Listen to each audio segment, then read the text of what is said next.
Buongiorno. Allora, buongiorno a tutti quanti voi. Dobbiamo subito andare con la prima nostra intervista, poi vi racconterò quale sarà l'ordine dei lavori di questa giornata, perché abbiamo un collegamento che poi se no perdiamo col presidente di WPP Group, Martin Sorrell, che ovviamente voi conoscete se non altro di nome. Martin, hello? Good morning. Good morning, Mr. Sorrell. The first question is about our situation, because Marco Gai said Italy is a beautiful country just now, but we have a huge digital divide, and I'm asking you, from your point of view, which is a global point of view, what do you think is our situation and the relation with the other European countries about this digital divide? Well, I hesitate to give you any advice given the situation that our own country is in. So we have a number of things to sort out here, but with that qualification, I'll try and give you a little bit of advice as we see it. I think if I put it very simply, what's needed, certainly in the digital area, is both hardware and software. And so what I mean by that is the right digital framework, the right digital infrastructure, the hard infrastructure, whether it be mobile or fixed lines, broadband or whatever, that's one thing. And the second thing is the software, the development of talent. There are a number of initiatives being taken by regions in Italy, one in particular that you're well aware of, and then by the government as a whole over the coming years. It's started and over the coming years to develop that talent, that young talent in particular. The digital divide in Italy is quite significant. As a man who's 71, I can say this without fear of being accused of being ageist, but Italy is an aging population, and the digital divide is probably a divide that is derived from that spread of age. Younger people are more facile with the technology, both the hardware and the software. Older people are not. Having said all that, and this gets into much more tender territory, the political dynamics and financial dynamics in Italy are crucial. Italy is going to go through, in the coming months, a very important constitutional vote. Italy is going through, as a result of the Brexit vote here in the UK, I think Italy is going through a lot of soul searching as to what is the right economic model and social and political model for Italy, and whether that's within the EU or not. So there are a lot of questions being asked. Having said that, let me just make the position, the WPP position, quite clear. We did not vote for Brexit. That is, WPP did not vote for Brexit. We didn't say to our people, you should vote one way or the other. We said you should vote. And unfortunately, not everybody in the country voted. It was about a 66% turnout, or 2/3. And interestingly, younger people did not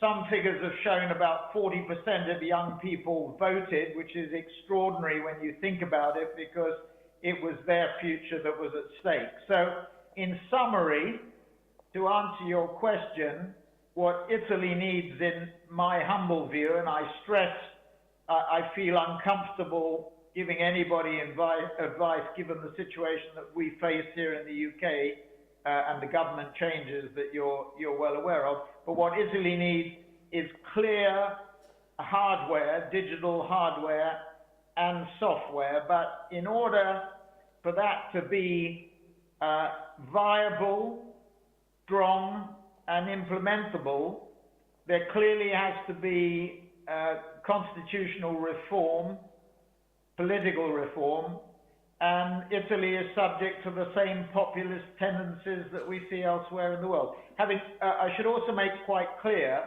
that WPP's approach post-Brexit here in the UK is to focus not only on the fast growth markets, on digital and data, which is very much our strategy, but also to increase our presence in Germany, France, Italy and Spain. Those 4 markets are in our top 10 and are amongst our most important markets. And all of those economies are $2.5 trillion to $3.5 trillion of GDP.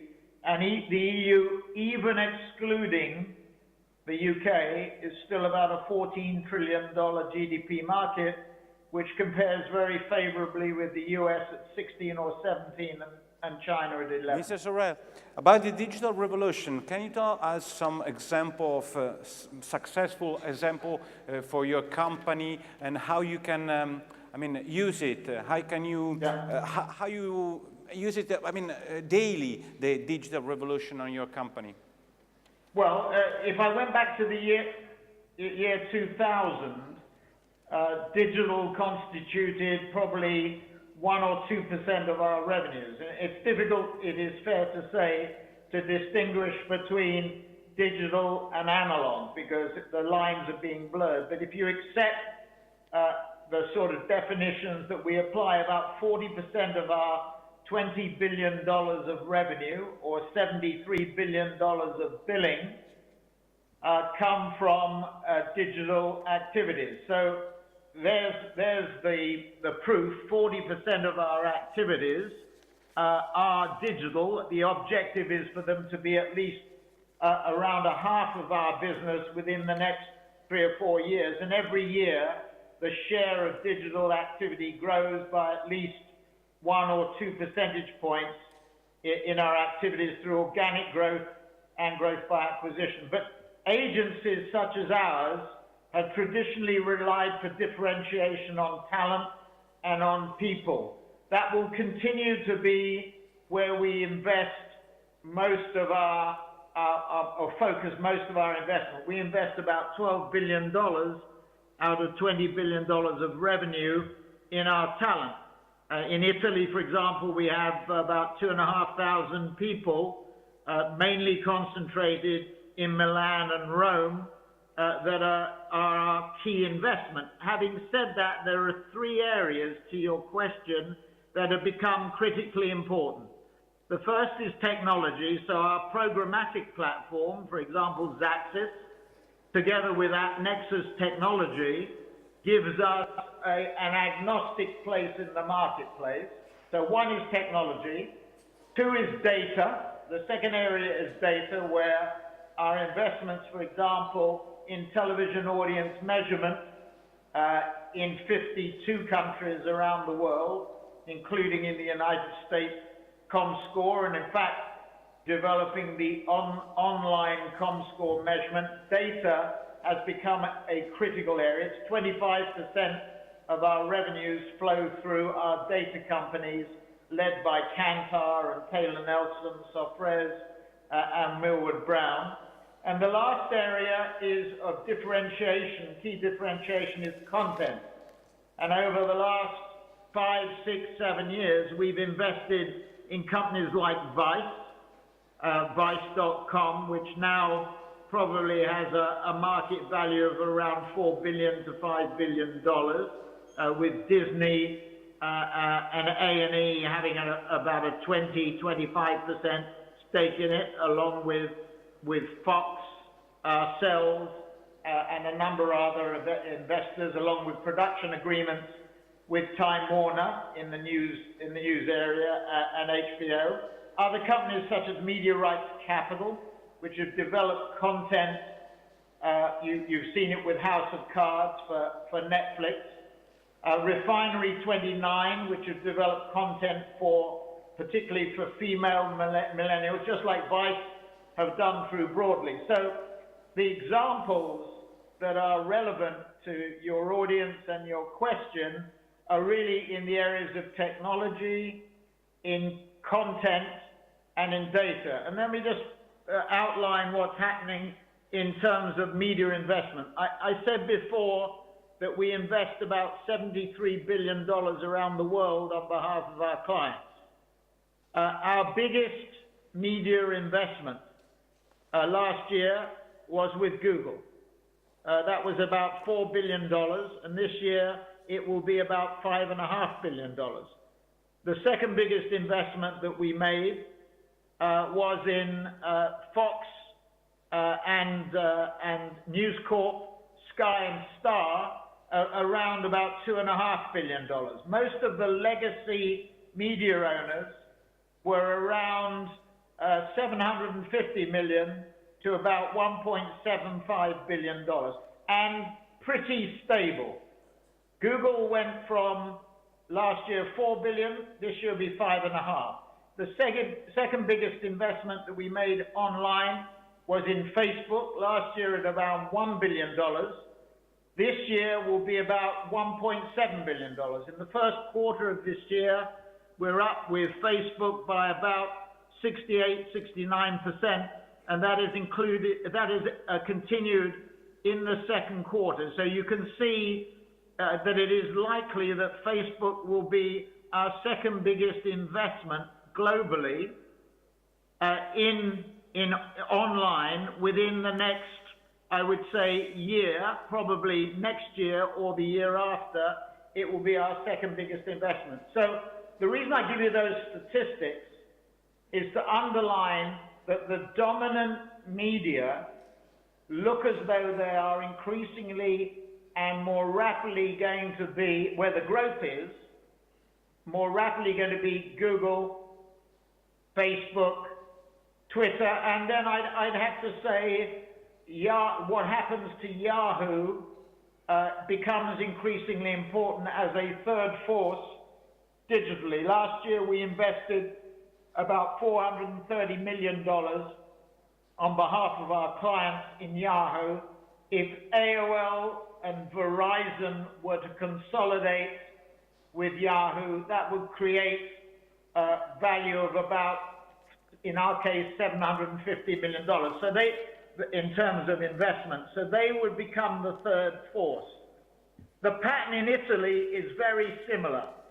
Our growth, I think we account for about 10% of Facebook's volume in the Italian market, and we've grown very significantly. I think the figures that I have show our investment in Facebook this year up at about a third, 40% from where it was last year, and because we're just seeing the beginnings. And the Facebook investment is keyed around video and, of course, mobile activity of all natures, as is the case with Google. And I would just lay down one really important point. Facebook stresses outcomes quite rightly as being their strategy with our clients and indeed ourselves. That the way you prove the value of Facebook and indeed any other medium, whether it be legacy or digital, is through measuring the results.